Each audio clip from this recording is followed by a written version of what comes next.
प्रिय छात्रों, निर्माण आईएएस संस्थान यूपीएससी 2023 व 2024 के प्रीलिम्स परीक्षा को ध्यान में रखते हुए आप सबके लिए बहुविकल्पीय प्रश्न उत्तर श्रृंखला लेकर आ रही है, जो प्रतिदिन के समसामयिक प्रश्नों के साथ सामान्य अध्ययन के अलग अलग विषयों संबंधी बहुविकल्पीय प्रश्नों को कवर करेगा। ये कार्यक्रम प्रतिदिन शाम 8 बजे हमारे यूट्यूब चैनल पर प्रसारित किया जाएगा। आप अपने अनुभव और सुझाव हमें कमेंट बॉक्स के माध्यम से भेज सकते हैं। नमस्कार, निर्माण आईएएस की इस एमसीक्यू सीरीज में आप सभी लोगों का स्वागत है। मैं विश्वजीत तिवारी इस एमसीक्यू सीरीज के माध्यम से आप लोगों का यूपीएससी के प्रीलिम्स के लिए पूरी सभी सब्जेक्टों का विद करंट अफेयर रिवीजन करा रहा हूं। इस सीरीज में अब तक आप लोगों ने पूरे लगभग यूपीएससी के सभी सब्जेक्टों को एक बेसिक स्तर पर पढ़ लिया है। उसके साथ साथ करंट अफेयर, इंडिया और वर्ल्ड की मैपिंग और उसके साथ साथ इंटरनेशनल ऑर्गेनाइजेशंस को भी देख लिया है।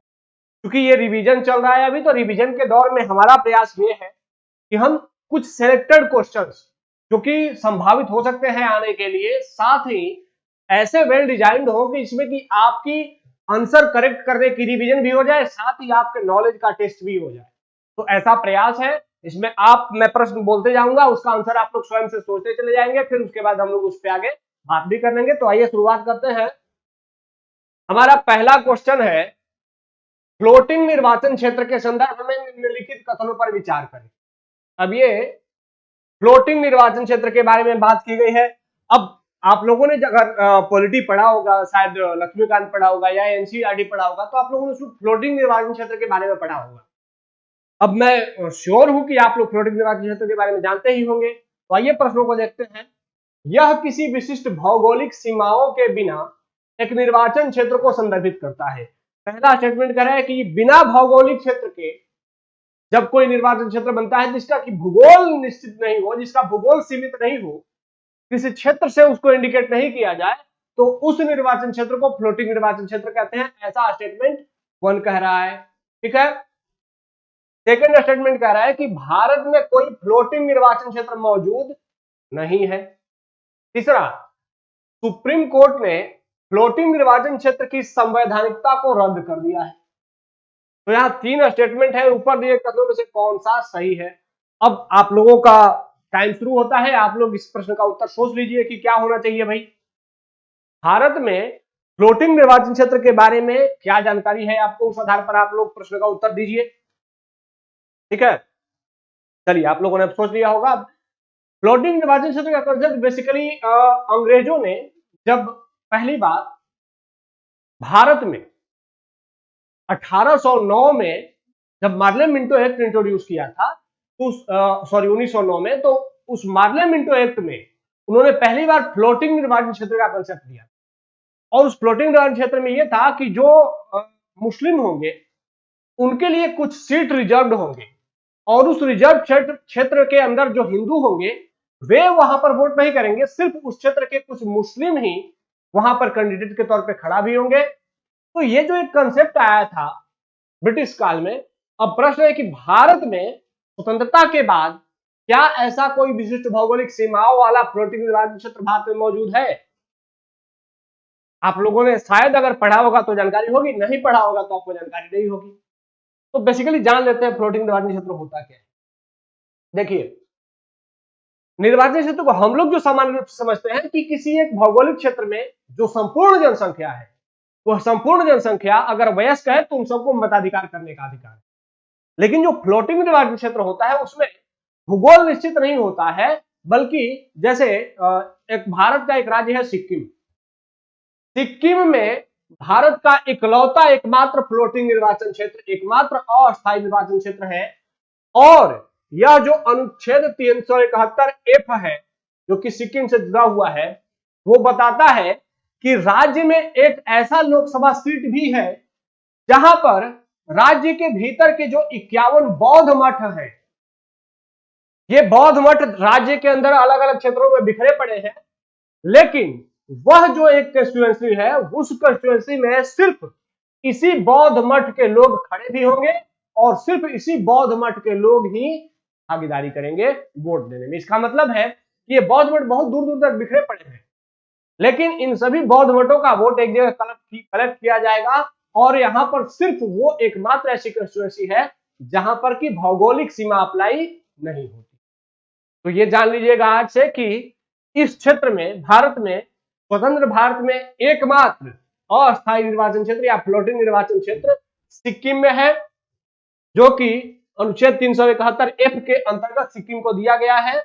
कि यहाँ जो पंजीकृत बौद्ध मठ है उसके बौद्ध भिक्षुओं को भी सिर्फ उसमें वोटिंग करने का अधिकार। ठीक है, और ये जो कंसेप्ट था, इस पर एक केस हुआ था, आरसी पोडयाल बनाम भारत संघ। इस केस में सुप्रीम कोर्ट ने 1993 का केस है, इस बात की वैधानिकता को संवैधानिकता को अप्रूव कर दिया था। कहा था कि सांस्कृतिक संरक्षण के तहत सिक्किम को यह अधिकार दिया जाना सही है। तो इस तरीके से उनके सांस्कृतिक संरक्षण के लिए अधिकार दिया गया। यह धार्मिक प्रवृत्ति या धार्मिकता के आधार पर नहीं दिया गया था। तो सांस्कृतिक संरक्षण के लिए सिक्किम में जो बौद्ध मठ है वहां पर फ्लोटिंग निर्वाचन क्षेत्र को सुप्रीम कोर्ट ने वैध घोषित किया। तो इसका अर्थ है कि विशिष्ट भौगोलिक सीमाओं के बाद, तो पहला तो सही है लेकिन सेकंड गलत है, क्योंकि भारत में ऐसा एक क्षेत्र है। और तीसरा भी गलत है, क्योंकि संवैधानिकता को रद्द नहीं किया है बल्कि इसको वैधता दी है। तो इसका मतलब है कि केवल एक सही। ठीक है, तो फ्लोटिंग निर्वाचन क्षेत्र के बारे में आपकी जानकारी पूरी हो गई, अगर जानकारी नहीं रही होगी तो। लेकिन आप इस सीरीज में जो अब प्रश्न पूछे जा रहे हैं इसको आप अपने रिवीजन के तौर पे लीजिए कि क्या आपको वो प्रश्न आते हैं।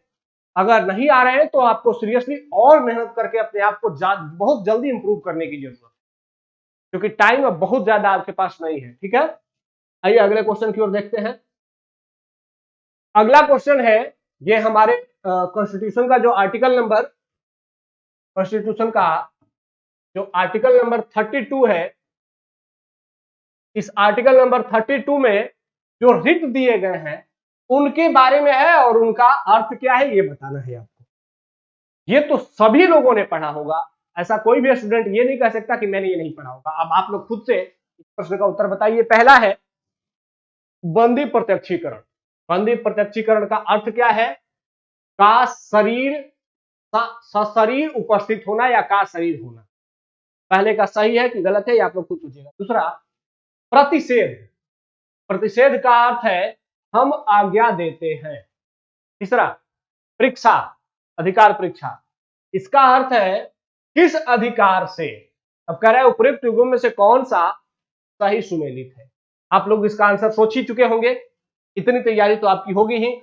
और अगर यह भी आपको नहीं आता है तो इसका मतलब है कि इस बार के प्रीलिम्स के लिए आपको सोचना शायद सही नहीं है। अब आपको अगले साल के लिए प्लानिंग करनी चाहिए, क्योंकि यह प्रश्न बहुत आसान है, वेरी वेरी इजी है। पॉलिटी में तो ये 3 प्रश्न आपके सामने हैं, ये प्रश्नों का उत्तर आप लोगों ने सोच लिया होगा। अब आइए जान लेते हैं रिटों के बारे में। देखिए बंदी प्रत्यक्षीकरण, इसमें चूंकि हम सभी जानते हैं कि हमारे संविधान का जो मूल अधिकार है उसका आर्टिकल नंबर जो 32 है उसमें 5 हमें रिट दिए गए हैं। और ये 5 रिट किस लिए दिए गए हैं? ताकि जो हमें मूल अधिकार दिए गए हैं उन अधिकारों को हम सुप्रीम कोर्ट के माध्यम से लागू करवा सकें। तो उसमें पहला रिट है बंदी प्रत्यक्षीकरण। बंदी प्रत्यक्षीकरण का अर्थ है सशरीर उपस्थित कराना, शरीर प्राप्त करना। अगर कभी भी पुलिस के कार्यवाही के द्वारा या राज्य द्वारा कभी भी किसी व्यक्ति को नजरबंद कर दिया जाता है, कभी भी उसको रखा जाता है, तो हमारा कॉन्स्टिट्यूशन कहता है, हमारे कॉन्स्टिट्यूशन का आर्टिकल नंबर अगर आप लोगों ने पढ़ा होगा 21-22, तो उसमें पढ़ा होगा कि अगर किसी व्यक्ति को हिरासत में लिया जाता है तो 24 घंटे के अंदर निकटतम मजिस्ट्रेट के पास उपस्थित कराना होता है। लेकिन अगर राज्य या पुलिस उसको 24 घंटे के अंदर निकटतम मजिस्ट्रेट के समक्ष उपस्थित नहीं कराती है, तो ऐसे में उस व्यक्ति के जो परिजन हैं वो न्यायपालिका के शरण में जा सकते हैं और वहां पर बंदी प्रत्यक्षीकरण का आदेश पारित करवा सकते हैं। लेकिन ये ध्यान रखना है कि ये आदेश आर्टिकल नंबर 32 जो है यह सुप्रीम कोर्ट को दिया गया है। ठीक है, इसका अर्थ है का शरीर प्राप्त करना। अदालत इसका उपयोग यह आदेश देने के लिए करती है कि एक हिरासत में लिए गए व्यक्ति को उसके सामने पेश किया जाए। लेकिन हाँ, यह ध्यान रखना है कि कुछ ऐसे भी प्रावधान है कि कभी कभी 24 घंटे से अधिक समय तक राज्य न्यायालय के समय व्यक्ति को पेश नहीं करेंगे। और वो समय क्या है भाई? इसका उपयोग तब नहीं किया जाता है जब नजरबंदी कैसी हो, कानून सम्मत हो या अदालत द्वारा हो। मतलब अदालत ने अगर कहा हो कि इसको 7 दिनों के लिए जेल में रख दो, फिर जेल में रखा गया, तो अब वहां पर आप यह दावा नहीं कर सकते कि सर बंदी, हमारे बंदी को प्रत्यक्ष करवाइए, हमें देखना है, ऐसा नहीं होगा। दूसरा, जब कार्यवाही अदालत या विधायिका के अवमानना के लिए हो, जब आपने अदालत या हमारे यहाँ जो संसद है या राज्य विधायिका उसकी अवमानना करी हो और राज्य विधायिका ने आपको आदेश दिया हो कि इसको बंद करो, तो ऐसे में भी आप बंदी प्रत्यक्षीकरण के अपने अधिकार का, मूल अधिकार का उपयोग नहीं कर पाएंगे। तीसरा है कि जब नजरबंदी अदालत के अधिकार क्षेत्र से बाहर हो। अब जैसे अगर आपने बंदी प्रत्यक्षीकरण के लिए अप्लाई कहां कर दिया, डिस्ट्रिक्ट कोर्ट में, तो डिस्ट्रिक्ट कोर्ट को यह अधिकार ही नहीं है कि वो बंदी प्रत्यक्षीकरण के लिए कोई आदेश पारित कर सके। इसके लिए क्या करना है, इसके लिए सुप्रीम कोर्ट अथॉरिटी रखता है। बाद में सुप्रीम कोर्ट ने हालांकि इसको हाई कोर्ट के लिए भी अधिकारित कर दिया है। तो सुप्रीम कोर्ट और हाई कोर्ट इस रिट को या इस अधिकार को एंजॉय करते हैं। लेकिन ये अगर आप डिस्ट्रिक्ट कोर्ट में अप्लाई करते हैं तो ये उसके अधिकार क्षेत्र से बाहर है, तो डिस्ट्रिक्ट कोर्ट इस अधिकार क्षेत्र में इंटरफेयर नहीं कर सकता है। ठीक है। या फिर एक और कंडीशन है कि अगर आपको निवारक निरोध कानून के तहत हिरासत में लिया गया है। निवारक निरोध कानून का मतलब है कि आपको बिना कोई कृत्य किए हुए पहले ही सरकार आपको गिरफ्तार कर लेती है या पुलिस आपको गिरफ्तार कर लेती है, और कारण क्या है, पुलिस कहती है कि इस व्यक्ति के द्वारा कुछ ऐसा कृत्य या कोई ऐसा अपराध किए जाने की संभावना है जो कि राष्ट्र या राज्य के हितों के लिए चुनौती हो सकता है। तो ऐसे में इस व्यक्ति को हम अपराध करने से रोकने के लिए अपराध के पूर्व ही हिरासत में ले रहे हैं, इसको कहते हैं निवारक निरोध। तो ऐसे में निवारक निरोध में भी अगर किसी व्यक्ति को हिरासत में लिया गया तब भी बंदी प्रत्यक्षीकरण वहां पर कार्य। तो ये सब चीजें आपको जाननी है कि कहां पर ये अधिकार कार्य करते हैं, कहां इनकी सीमाएं क्या है, क्योंकि अब प्रश्न अधिकार करता क्या है इसे नहीं, बल्कि उसकी सीमाओं से प्रश्न पूछा जाएगा, उस पर युक्त प्रतिबंध क्या है, यहां से प्रश्न पूछा। तो आपके युक्त प्रतिबंध के बारे में आपकी जानकारी पूर्ण होनी। ठीक है। उसी प्रकार सर्टियोरारी है, तो ये सब चीजें आपको देख लेने हैं। ठीक है। इसको यहां से देखने से बेटर है कि आप अपने जो आपके पास बुक्स है उससे देख लें। ठीक है। क्यों वारंटो भी है, ये तीनों देख ले आप, और उसके बाद इसको पूरा तैयार जरूर करें, क्योंकि यहां से अक्सर हर साल, लगभग हर साल एक क्वेश्चन यूपीएससी यहां से जरूर देता है। शायद ही किसी साल गैप करता है, लेकिन कुछ किसी ना किसी फॉर्म में यहां से प्रश्न पूछे जाते हैं। तो ये आर्टिकल नंबर 32 आपको पूरे बढ़िया से तैयार होने चाहिए। ठीक है। आइए आगे बढ़ते हैं। अब देखिए इस प्रश्न में आपकी तैयारी कितनी है, यह भी आपकी तैयारी का चेक कर लेते हैं। देखिए पहला क्वेश्चन है कि हाल ही में financial action task force FATF, इसने पाकिस्तान को बढ़ी हुई निगरानी, मतलब शॉर्ट में ग्रे लिस्ट के तहत सूची से हटा दिया गया है। मतलब पाकिस्तान बहुत लंबे समय तक ग्रे लिस्ट में था, लेकिन हाल ही में पाकिस्तान को ग्रे लिस्ट से बाहर कर दिया। किसने बाहर किया है? FATF ने। तो प्रश्न है कि FATF के बारे में निम्नलिखित कथनों पर विचार करें। अब भाई FATF लगातार चर्चा में रहने वाली ऑर्गेनाइजेशन है। आपको ऐसे जो प्रमुख ऑर्गेनाइजेशन है जो लगातार चर्चा में रहती है, क्योंकि वैश्विक स्तर पर काफी महत्वपूर्ण है, ऐसे ऑर्गेनाइजेशन के बारे में सटीक जानकारी तो होनी ही चाहिए। अब आइए आप तैयारी का अपना जजमेंट कर लीजिए कि आप कितने तैयार हैं। पहला, FATF की स्थापना 1989 में आर्थिक सहयोग और विकास संगठन OECD की पहल पर मनी लॉन्ड्रिंग से निपटने और कुछ हितों को बनाए रखने के लिए नीतियों को विकसित करने के लिए की गई। तो पहला स्टेटमेंट में हमें कुछ फैक्ट दिखे कि इसकी स्थापना कब, 1989 में, किसकी पहल पर, OECD की पहल पर की गई थी। ठीक है। आप लोगों ने पढ़ाई होगा FATF के बारे में, यह स्टेटमेंट आप लोग बताएं कि सही है कि गलत है। सेकंड, इसका सचिवालय पेरिस में OECD की मुख्यालय में स्थित है। देखिए ये सब कोई दुर्लभ फैक्ट नहीं है, ये सब फैक्ट हर वो यूपीएससी स्टूडेंट को आने चाहिए, यूपीएससी एस्पिरेंट्स को आने चाहिए जो कि एग्जाम क्वालिफाई करने के बारे में सोच रहे हैं। अगर आपको नहीं आते हैं तो सोचिए कि अभी आप उस तैयारी के स्तर पर नहीं पहुंचे हैं जहां कि आप यूपीएससी के प्रीलिम्स को क्वालिफाई करने का क्लेम कर सके। तो आपको अभी और मेहनत करने की जरूरत है। तीसरा, भारत वर्ष 2020 में FATF का सदस्य बना। चौथा, एफएटीएफ की काली सूची में, ब्लैक लिस्ट में केवल 3 देश सूचीबद्ध है। ऊपर दिए कदमों में से कौन सा सही है? अब आप लोग इसका आंसर बताएंगे, ठीक है। ये डी यहां पर है। आप लोगों ने इसका आंसर सोच लिया होगा। मैं हट जाता हूं, स्क्रीनशॉट लेकर के इसका आंसर सोच लीजिए, ठीक है। चलिए, तो अब आप लोगों ने एफएटीएफ के बारे में पूरा जानकारी जो आपकी थी उस आधार पर इस प्रश्न का उत्तर आपने सोच लिया। अब आइए देखते हैं इस प्रश्न का उत्तर क्या है। देखिए, एफएटीएफ बेसिकली एक वैश्विक मनी लॉन्ड्रिंग और टेरर फंडिंग, आतंकवादियों का जो वित्त पोषण है उसको रोकने के लिए यह संस्था बनाई गई थी। संस्था की स्थापना 1989 में ही हुई थी, पेरिस में की गई थी, लेकिन यह ओईसीडी के निर्देश पर नहीं या ओईसीडी की पहल पर नहीं, बल्कि जो G7 देश थे उनकी पहल पर इस संस्था की स्थापना हुई थी। मतलब ओईसीडी जो पहला स्टेटमेंट है यहां आपको दिख रहा है कि इसको ओईसीडी की पहल पर इसकी स्थापना हुई थी, लेकिन नहीं, यह स्टेटमेंट गलत है, क्योंकि एफएटीएफ की स्थापना किसके पहल पर हुई थी? G7 देशों के पहल पर की गई थी। हाँ, इसका मुख्यालय जरूर, इसका जो सचिवालय है वो पेरिस में जरूर ओईसीडी के मुख्यालय में ही स्थित है। मतलब कि एफएटीएफ और ओईसीडी दोनों का मुख्यालय एक ही ऑफिस में बिलोंग करता है, दोनों अलग अलग मुख्यालय नहीं है, दोनों का सेम ऑफिस में ही मुख्यालय है। यह स्टेटमेंट सही है, लेकिन इसकी स्थापना किसके पहल पर? G7 देशों के पहल पर की गई थी, ठीक है। चलिए, भारत 2006 में इसका पर्यवेक्षक बना था और फाइनली 2010 में इसका परमानेंट मेंबर बन गया। तो भारत 2010 में इसका परमानेंट मेंबर बना था, जबकि ये कहता है, क्वेश्चन कह रहा था 2020 में इसका परमानेंट मेंबर बना, तो ये भी गलत है। तो पहला और तीसरा गलत है, दूसरा और चौथा कि एफएटीएफ की काली सूची में केवल 3 देश हैं। तो अब काली सूची का मतलब क्या होता है?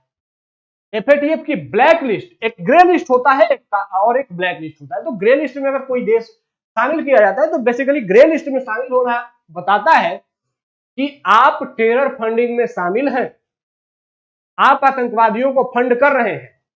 ऐसे में हम आपको चेतावनी देते हैं कि आप अपने यहां टेरर फंडिंग को रुकवाइए, नहीं तो हम आपको ब्लैक लिस्ट में डाल देंगे। तो ग्रे लिस्ट बेसिकली एक चेतावनी है, एक चुनौती है कि आप इसको अपने आप को सही कीजिए, नहीं तो आपको काली सूची में डाल दिया जाएगा। और अगर कोई देश उन सुझावों पर अमल नहीं करता है और उसके बावजूद उसके यहां से टेरर फंडिंग जारी रहती है, तो ऐसे में उस देश को ब्लैक लिस्ट में डाल दिया जाता है। जब ब्लैक लिस्ट में डाल दिया जाता है तो ओईसीडी और एफएटीएफ एक क्लेम करता है कि भाई इन देशों में जो कि हमारी काली सूची में है, अगर कोई निवेशक या कोई देश इनके साथ व्यापार करता है या यहां निवेश करता है तो उसकी सुरक्षा की गारंटी नहीं है। उसकी सुरक्षा, उसका निवेश कभी भी समाप्त हो सकता है, कभी भी खराब हो सकता है। इसीलिए इन देशों में निवेश करने से बचिए। तो जब एक बार ओईसीडी या अगर किसी भी देश के बारे में एफएटीएफ या क्लेम कर देता है कि यहां पर निवेश घातक हो सकता है, तो उस देश में विदेशी मुद्रा आनी, उसकी इकोनॉमी लगभग ध्वस्त हो जाएगी। तो इसीलिए देश काली सूची में जाने से बचते हैं। कुल 3 देश ही है वर्तमान में जो कि काली सूची में है। वो कौन कौन से? एक है नॉर्थ कोरिया, याद कर लीजिएगा पूरा, दूसरा है ईरान और तीसरा है म्यांमार। तो ये 3 देश हैं जो कि एफएटीएफ की ब्लैक लिस्ट में है। पाकिस्तान बहुत समय तक ग्रे लिस्ट में था, हालांकि अभी ग्रे लिस्ट से बाहर हो गया है। तो ये आपकी पूरी जानकारी हो गई, लेकिन ये जानकारी देना मेरा उद्देश्य नहीं था। मेरा उद्देश्य था कि आप अपने जानकारी को, अपने नॉलेज को टेस्ट करिए कि आप कहां एग्जिस्ट करते हैं अपने इस तैयारी के दौरान। क्या आपको ये सारी जानकारियां पता थी? अगर नहीं पता थी तो आपको और पढ़ने की जरूरत है, करंट अफेयर पर और काम करने की जरूरत, ठीक है। आइए आगे बढ़ते हैं। अगला प्रश्न है, निम्नलिखित में से कौन से भारत में विरोध के अधिकार के लिए संवैधानिक अधिकार? भाई हमारे यहां विरोध करने का अधिकार तो संविधान ने दिया है। अब प्रश्न है कि संविधान ने अगर विरोध करने का अधिकार दिया है तो किस अनुच्छेद के तहत संविधान ने आपको या हमें विरोध करने का अधिकार दिया है? ऑप्शंस हैं, अनुच्छेद 19(1)(a), दूसरा अनुच्छेद 19(1)(b), तीसरा अनुच्छेद 15। अब नीचे दिए गए का प्रयोग कर सही उत्तर चुनिए। अब विरोध करने का अधिकार किस अनुच्छेद के तहत आपको दिया गया है, ये आप लोग बताइए इसमें कमेंट करके। आप लोगों को खुद पता होगा इसका आंसर। आप लोगों ने इसका आंसर सोच भी लिया होगा। ठीक है, तो आइए अब जान लेते हैं कि इन तीनों आर्टिकल्स का उद्देश्य क्या होता है। हम सभी जानते हैं कि आर्टिकल नंबर 19 जो है वो स्वतंत्रता के अधिकार से जुड़ा हुआ है। उसमें वाक एवं अभिव्यक्ति की स्वतंत्रता जो है वो आर्टिकल नंबर 19A में है। वाक एवं अभिव्यक्ति की स्वतंत्रता, अभिव्यक्ति की स्वतंत्रता। अब इसके संदर्भ में सुप्रीम कोर्ट कहता है कि वाक एवं अभिव्यक्ति के अंदर ही, वाक एवं अभिव्यक्ति के अंदर ही विरोध करने का अधिकार भी शामिल है। आप बोल करके या अपनी भावनाओं को अभिव्यक्त करके सरकार के नीतियों का विरोध कर सकते हैं। तो यह अधिकार हमें कहां से मिलता है? आर्टिकल नंबर 19(1) से। अब 19(1)(b) क्या है भाई? कि विरोध करने के लिए हमें क्या होना होता है? इकट्ठा होना होता है, भीड़ इकट्ठा करना होता है। तो आर्टिकल 19(1)(b) क्या कहता है कि आपको शांतिपूर्वक और बिना हथियार के इकट्ठा होने का अधिकार है। मतलब कि आप विरोध करने के लिए जब इकट्ठा हो रहे हैं, जैसे सरकार की नीतियों का, जैसे किसान आंदोलन में विरोध हुआ या सीएए आंदोलन में विरोध हुआ, तो यहां पर उनके फंडामेंटल राइट थे कि वो इकट्ठा हो सकते हैं। अब यहां पर एक बात ध्यान रखिएगा कि कुछ लोग ऐसा क्लेम करते हैं कि भाई ठीक है, आपके पास बोलने का अधिकार है, आपके पास इकट्ठा होकर के सरकार के खिलाफ नारेबाजी करने का भी अधिकार है, लेकिन सुप्रीम कोर्ट में एक केस आया जब नागरिकता संशोधन अधिनियम आया था, तो उस समय जब विरोध हो रहा था तो उस समय एक केस आया, उसमें कहा गया था कि भाई विरोध करने का अधिकार है, लेकिन यह गतिशीलता के अधिकार पर बाधक बन रहा है। गतिशीलता का अधिकार का मतलब कि विरोध कर रहे लोग, सड़कें जाम हो जाती हैं, अब लोगों का आवागमन बाधित होता है, तो उन व्यक्ति के भी तो अधिकार हैं जिनका आवागमन बाधित होता है। तो ऐसे में यह काफी चर्चा था और काफी मशहूर हुआ था ये केस, और इसमें सुप्रीम कोर्ट ने कहा था कि हाँ, जो अधिकार है, आपको विरोध करने का अधिकार, वह तो फंडामेंटल राइट है ही, लेकिन गतिशीलता का अधिकार भी फंडामेंटल राइट है, यह प्रभावित नहीं होना चाहिए। इसीलिए सरकारों को चाहिए कि विरोध करने के लिए जो विरोधी समूह है, उनको कोई स्पेसिफिक एरिया दे देना चाहिए जहां से कि लोगों का आवागमन बाधित न हो और लोग वहां पर जाकर के विरोध कर सकें। ठीक है, तो इसका मतलब कि विरोध करने का अधिकार अनुच्छेद 19(1)(a) और 19(b) में है। अब अनुच्छेद 15 क्या है? तो अनुच्छेद 15 कहता है कि राज्य किसी भी व्यक्ति के साथ क्या, केवल धर्म, नस्ल, जाति, लिंग और जन्म स्थान, धर्म, नस्ल, जाति, लिंग और जन्म स्थान, इन 5 आधारों पर, केवल इन 5 आधारों पर विभेद नहीं कर सकता है, अन्य आधारों पर विभेद कर सकता है। तो अन्य आधार कौन है? जैसे रिजर्वेशन क्या है? एक विभेदात्मक विभेद है ये, लेकिन ये कैसा विभेद है? धर्म के आधार पर नहीं है, जाति के आधार पर, नस्ल के आधार पर नहीं है, लिंग के स्थान आधार पर नहीं है, जन्म स्थान के आधार पर नहीं है। किस आधार पर है? ये सामाजिक रूप से जो आप पीड़ित हैं, जो आप प्रभावित हैं, जो आपके विकास में बाधक बना रहा था, सामाजिक समस्याएं थी, उस आधार पर आपको रिजर्वेशन दिया है। जैसे महिलाओं के लिए सरकार अलग कोई पॉलिसी लेके आती है, अल्पसंख्यकों के लिए पॉलिसी लेकर के आती है, तो ये क्या है? ये विभेद है। सिर्फ अल्पसंख्यकों को क्यों? तो अल्पसंख्यकों को सिर्फ इसलिए क्योंकि सिर्फ इसके आधार पर नहीं, बल्कि अल्पसंख्यकों को सिर्फ अल्पसंख्यक होने के लिए नहीं दिया जाता है, बल्कि अल्पसंख्यक होने के कारण वो सामाजिक परिस्थितियों में पिछड़ जाते हैं, इसलिए उनके लिए विशेष प्रयास किए जाते हैं। ठीक है, तो केवल इन आधारों पर भेदभाव नहीं किया जाएगा, यह स्टेटमेंट कहता है आर्टिकल नंबर 15। तो इसमें कहीं से भी विरोध करने का अधिकार शामिल नहीं है। तो यहां पर आपका आंसर क्या हो जाएगा? 1 और 2, केवल 1 और 2 बी ऑप्शन। ठीक है, तो मैं जो एक्सप्लेन कर रहा हूं ये सब चीजें आपको याद होनी चाहिए, और अगर आपको याद नहीं है तो आपको खूब मेहनत करना है, अभी पढ़ना है इसे। आइए अगले क्वेश्चन की ओर देखते हैं, फिर आपकी तैयारी का एक जायजा लेते हैं कि आप कितने हद तक तैयार हैं। संसद के पास निम्नलिखित में से किस प्रावधान के संदर्भ में कानून बनाने की शक्ति होगी और किसी राज्य की विधायिका के पास नहीं होगी। ये कुछ प्रावधान दिए गए हैं, इसमें कहा गया है कि इनमें से किन प्रावधानों के तहत केवल कानून कौन बना सकता है, केवल कानून संसद बनाएगी, राज्य सरकार नहीं बनाएगी। तो प्रावधान कौन कौन से हैं अब मैं पढ़ता हूं, आप लोग बताएंगे। पहला है मानव तस्करी के मामले में अपराधों के लिए सजा निर्धारित करना। क्या इस मामले में मानव तस्करी के मामले में सजा देने का अधिकार सिर्फ इसके संदर्भ में कानून बनाने का अधिकार सिर्फ संसद को है, राज्य विधायिका को नहीं है। सेकंड, एक राज्य में कुछ कर्मचारियों के लिए एक शर्त के रूप में निवास निर्धारित करना। निवास निर्धारित आरोपित करने का अधिकार क्या संसद सिर्फ इसके लिए कानून बना सकती है या राज्य विधायिका भी कानून बना सकती है।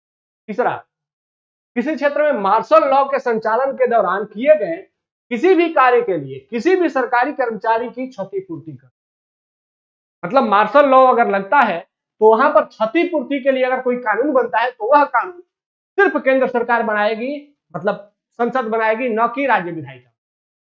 ऐसा ये तीन में से कौन सा स्टेटमेंट सही? मुझे उम्मीद है कि शायद इनके बारे में आप लोगों ने अगर पढ़ा होगा तो बहुत अच्छा, लेकिन शायद नहीं पढ़ा होगा। नहीं पढ़ा होगा तो ये जरूर जान लीजिए, क्योंकि यहां से प्रश्न तो बनने ही है। और अगर पढ़ा होगा तो बहुत अच्छी बात, इससे पता चलता है कि आपकी तैयारी अब अपने परिपक्व अवस्था में पहुंच चुकी है। अब आप एग्जाम क्वालिफाई करने के लिए लगभग तैयार है। ठीक है, तो आइए देखते हैं कौन कौन से ऐसे मुद्दे हैं जहां पर कि, तो ध्यान रखना है कि ऐसे जो मुद्दे हैं वो हमारे अनुच्छेद 35 में मेंशन्ड है कि कुछ ऐसे प्रावधान होंगे जहां पर कानून बनाने की शक्ति सिर्फ संसद को होगी, राज्य विधायिका को नहीं होगी। कहां कहां? पहला, कि किसी राज्य या केंद्र शासित प्रदेश या स्थानीय प्राधिकरण या अन्य प्राधिकरण में कुछ रोजगार और नियुक्तियों के लिए एक शर्त के रूप में निवास का निर्धारित करना। जैसे अगर आप आंध्र प्रदेश में आप रोजगार वर्क करना चाहते हैं तो आंध्र प्रदेश में आपको काम करने के लिए सरकार ने वहां पर 60% लोकल लोगों के लिए रिजर्वेशन दे रखा है, जबकि संविधान ने तो 50 सरकार ने तो न्यायपालिका के तहत या फिर सरकार के नियमों के तहत हमें 50% मैक्सिमम उच्च सीमा लग गई है। उसके बावजूद वहां पर निवास की शर्त लग जाती है आंध्र प्रदेश। तो यह निवास की शर्त आंध्र प्रदेश सरकार ने नहीं लगाया था, बल्कि यह संसद ने एक्ट बना करके प्रोविजन किया था कि आंध्र प्रदेश की नौकरियों में 60% नौकरियां वहां के अस्थायी लोगों के लिए, वहां के लोकल लोगों के लिए आरक्षित।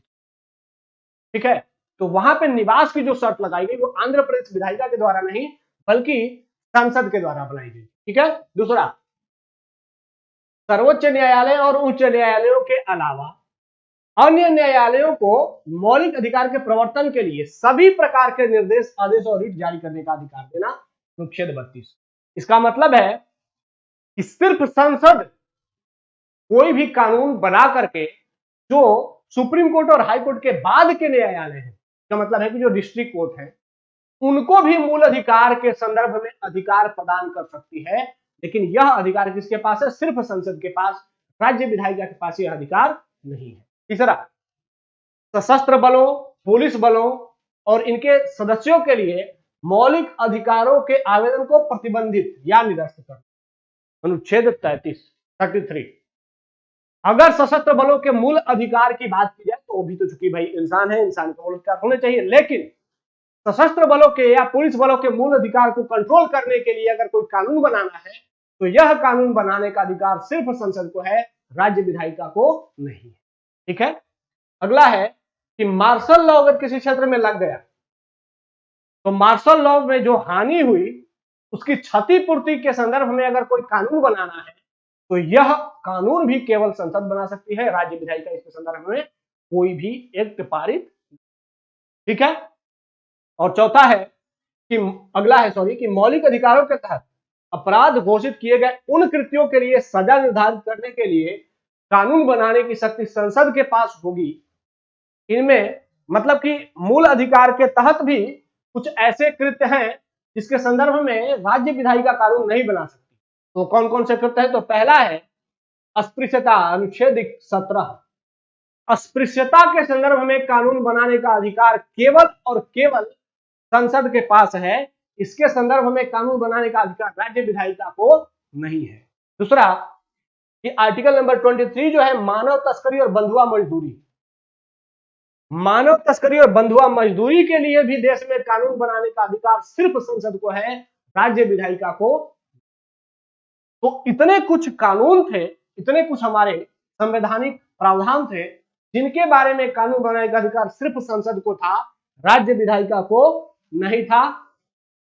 तो ये सारे प्रावधान, मैं एक बार हट जाता हूं, आप लोग इसका स्क्रीनशॉट ले लीजिएगा और पूरा रट जाइए इसको, ठीक है, क्योंकि यहां से कभी भी आपसे यहां से यूपीएससी बम फोड़ सकती है, आपके ऊपर एक क्वेश्चन पूछ सकती है। इसके लिए आप तैयार रहें ऐसे प्रश्नों को लेकर के कि ये प्रश्न भी आपसे पूछे जा सकते हैं, ठीक है।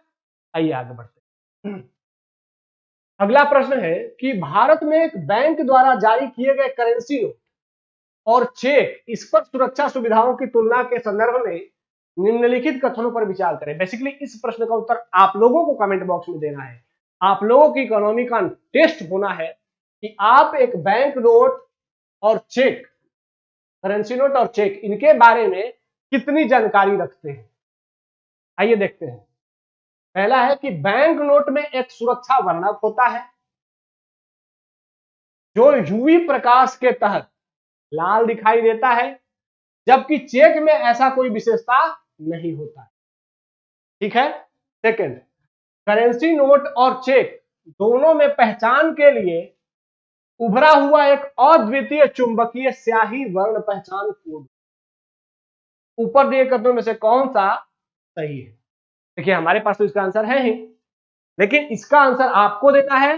कमेंट बॉक्स में इस प्रश्न का उत्तर आप लोग दीजिएगा और मैं हट जाता हूं, स्क्रीनशॉट ले लीजिए इसका और इसका उत्तर आप लोगों को कमेंट बॉक्स में बताना है, ठीक है, ठीक है। अब आप अगले क्वेश्चन की ओर हम आते हैं, ठीक है। अब अगला प्रश्न ये है, अब सभी जानते हैं कि इस सीरीज में एक प्रीवियस ईयर क्वेश्चन पेपर भी शामिल किया जाता है, क्वेश्चन भी शामिल किया जाता है, ताकि आपको बताया जा सके कि आपकी तैयारी को कितना परिपक्व करना है, यूपीएससी कैसे प्रश्नों को पूछती है और कैसे उसको सही किया जा सकता है।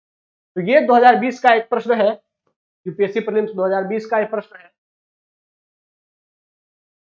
और ये 2020 का प्रश्न कि भारत की जैव ईंधन की राष्ट्रीय नीति, इसके अनुसार जैव ईंधन के उत्पादन के लिए निम्नलिखित में से किनका उपयोग कच्चे माल के रूप में हो सकता है। अब देखिए, सरकार ने 2018 में एक पॉलिसी इंट्रोड्यूस की थी,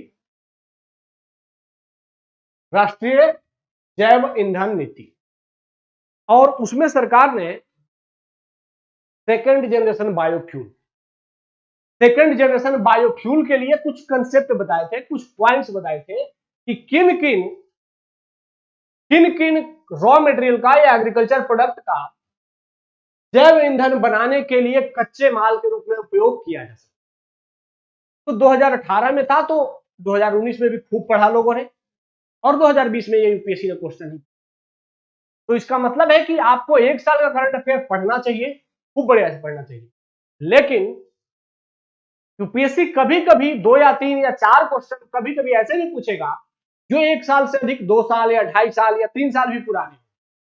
तो इसको लेकर के डरना नहीं है, बिकॉज कि 2 साल पुराने जो प्रश्न है वो 3 या 4 पूछे जाएंगे। अब उनको लेकर के आप पूरे साल, अगले 2 साल के लिए पूरा तैयारी करने लगेंगे तो आपका टाइम वेस्ट हो जाएगा, उसका आउटकम कम रहेगा। वो 3-4 क्वेश्चन छूट भी जाएंगे तो आपके रिजल्ट पर कोई फर्क नहीं पड़ेगा, हो सकता है आपसे बन भी जाए। तो ऐसे प्रश्न भी यूपीएससी पूछता है जो कि 2 साल या 2.5 साल पुराने हो, तो उसको लेकर चिंता नहीं करने हैं। बेसिकली आपको जो बेसिक चीजें हैं, जो बड़ी बड़ी, जैसे न्यू एजुकेशन पॉलिसी अगर हमारे यहाँ शिक्षा नीति आ गई 2021 में, तो 2000 शिक्षा नीति है, ये एक बहुत बड़ी बात होती है।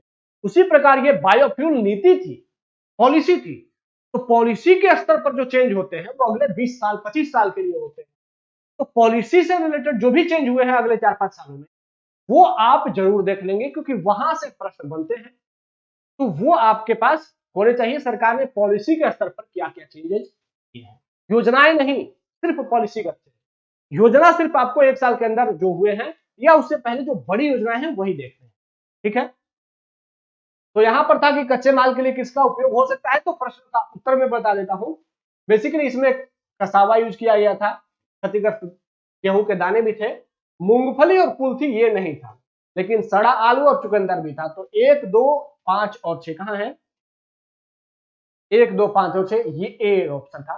तो बेसिकली ये आंसर बताना मेरा मकसद था। मेरा मकसद ये था कि आपको ये बता सके कि कुछ प्रश्न ऐसे आएंगे, उसको लेकर डरना नहीं है और ना ही इस प्रश्नों के बारे में आपको पढ़ना है, क्योंकि ऐसे प्रश्न के बारे में सोचकर खुद को परेशान करने का कोई मतलब नहीं है। आपको 100 में से 100 क्वेश्चन सही नहीं करने हैं, 100 में से आपको 50 के आसपास क्वेश्चन सही करने हैं, ताकि कट करके भी आप 42-43 के आसपास बने रहें। ठीक है, यानी मेरिट उतने ही जाने हैं, 42 या 43 क्वेश्चन ही जाने हैं। कितना भी आप तैयारी करके जाएंगे, अगर आप सारे सब्जेक्ट खूब बढ़िया से मैच्योर करके जाते हैं तो बढ़िया बात है, लेकिन उसमें कुछ की सब्जेक्ट होते हैं जो कि अगर बढ़िया से तैयार किए जाए तो रिजल्ट हो जाए। इसमें कि पॉलिटी, इकोनॉमी और modern India plus current affair, अगर ये 4 तैयार हैं तो आपके रिजल्ट होने की संभावना बहुत अधिक होती है। तो इन्हीं सब पे ध्यान दीजिए। करंट अफेयर 1 साल की ही तैयारी करिए, 1 साल से ज्यादा करंट अफेयर पर दिमाग लगाने की जरूरत। आइए अगले क्वेश्चन की ओर देखते हैं। अगला क्वेश्चन है, निम्नलिखित में से कौन सा भारतीय रिजर्व बैंक की संपत्ति में शामिल।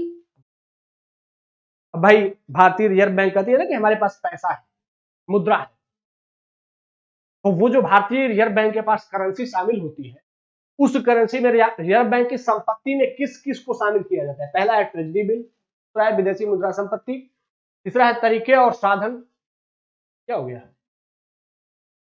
ये छोड़ दीजिएगा, ये कुछ है नहीं, और चौथा है प्रचलन में जो करेंसी नोट जारी है वो चाहे। तो इनमें से कौन सा भारतीय रिजर्व बैंक की संपत्ति में शामिल नहीं है।